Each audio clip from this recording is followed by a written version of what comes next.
Hey everybody, this is a review of the book, The Two Trotskyisms, excuse me, on the Two Trotskyisms, Confront Stalinism, edited by Matgamna. This review is by Ed Strauss.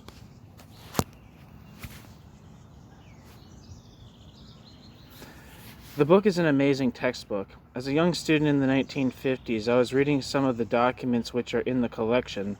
I was coming in at the tail end of some of these debates, but we had nothing like this. We could read a few older documents, but we didn't have much published in book form. I was in the Young Socialist League, the youth group linked to the Independent Socialist League of Max Shachtman and Hal Draper, in 1954 to 58. By that time, the Independent Socialist League had pretty much given up on recruiting, but the Young Socialist League was still recruiting. There were still a lot of debates and discussions between the Orthodox and the Third Camp Trotskyists, but not much real exchange. The matter was considered settled, though there were still polemics between the two points of view. In 1958, for example, it looked like there would be a war over Taiwan. The Socialist Workers' Party USA had the idea that China had some kind of worker state and that Taiwan was just an agency of imperialism. They saw China as an anti-imperialist force, as if imperialism was only on one side, as if there are not in fact several imperialisms. The book presents the material in such a way as to show the whole dialogue between the two sides, crudely between Shachtman and Cannon, as it developed, and, through the critical years, the development of the ideas of bureaucratic collectivism and the Third Camp theories. It keeps track not just of Trotskyism, but of Marxism, of socialism. It covers a very key moment in the whole history of socialism. The book is beautiful because it shows you the evolution of the growing debates and divergences, chapter after chapter.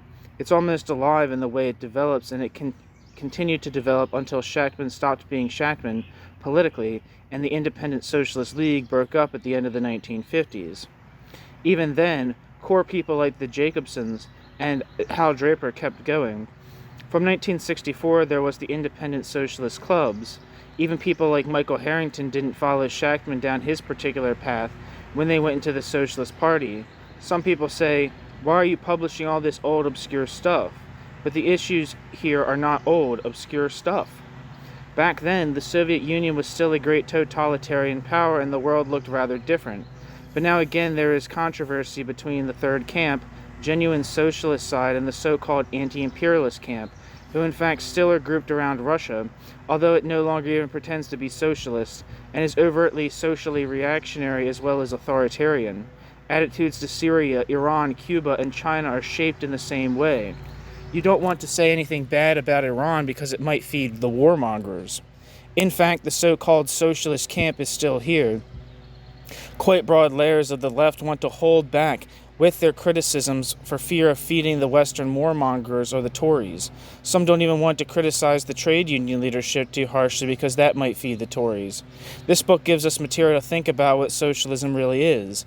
Is it like it is in Venezuela, or at least was until the oil money ran out?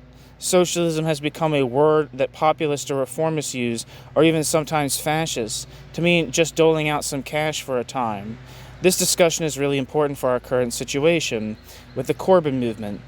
This is really a book about now. It is not a book about then.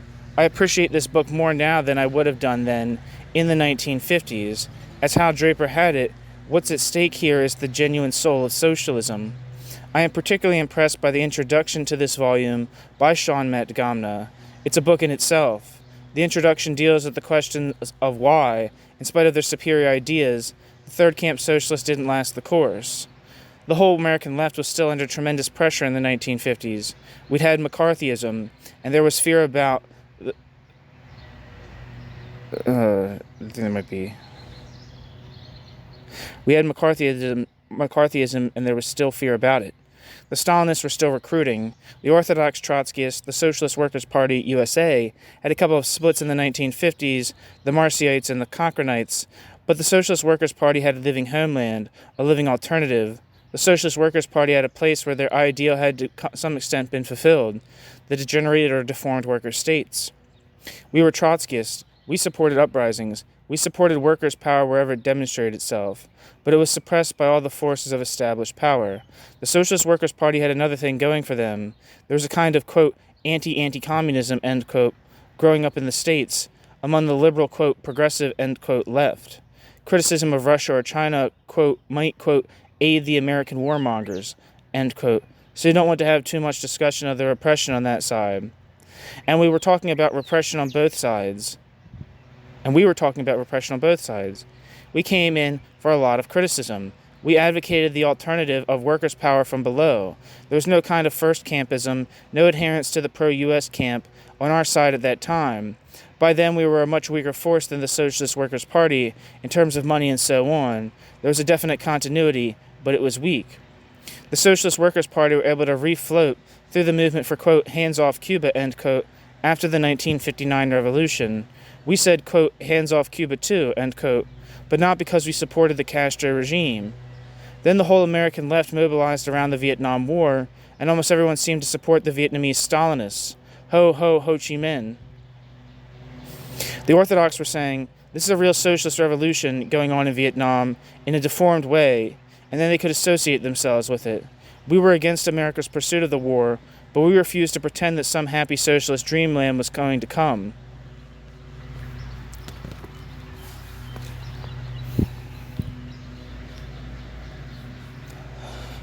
The introduction traces the debates over the nature of the Soviet Union from the 1930s to the 1950s, culminating in the rejection of the idea that Stalin's USSR was any kind of workers' state. There was no element of workers' control or workers' democracy. There was no possibility of creating workers' liberty. If it's just a matter of nationalized industry, then, well, capitalist states were nationalizing industry. They didn't make a worker state because there was no kind of workers' control. These were slave states. The, quote, deformed worker states, end quote, as the Stalinist states outside the USSR came to be called. What were they? States which deformed workers? Why did the Soviet Union collapse? I don't think it's that the theory of bureaucratic collectivism was wrong on its own terms. For the bureaucrats, the system of total suppression and control of all communication was a fine way to run a state for themselves. It is just that they were outpaced by the other imperialism. The Americans had more power, more money, and so on. And then everything happened so rapidly, with a big bang, where so much was sold off to oligarchs overnight. Free markets were introduced, and like before, the workers were given no say or consideration. The introduction also shows the problem with the Orthodox Trotskyists wasn't just the degenerated worker state line, but their idea of organization, their idea of what they called, quote, Leninist, end quote, party discipline, meaning an ultra-centralized leadership having total control. We objected that workers needed a democratic organization. No liberty without socialism, no socialism without liberty.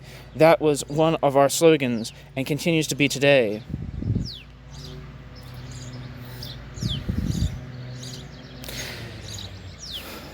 The end. And it's a little bio, two-sentence bio of Ed Strauss.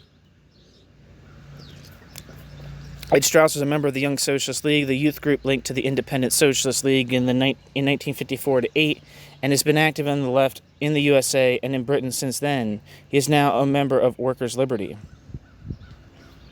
Thanks for listening.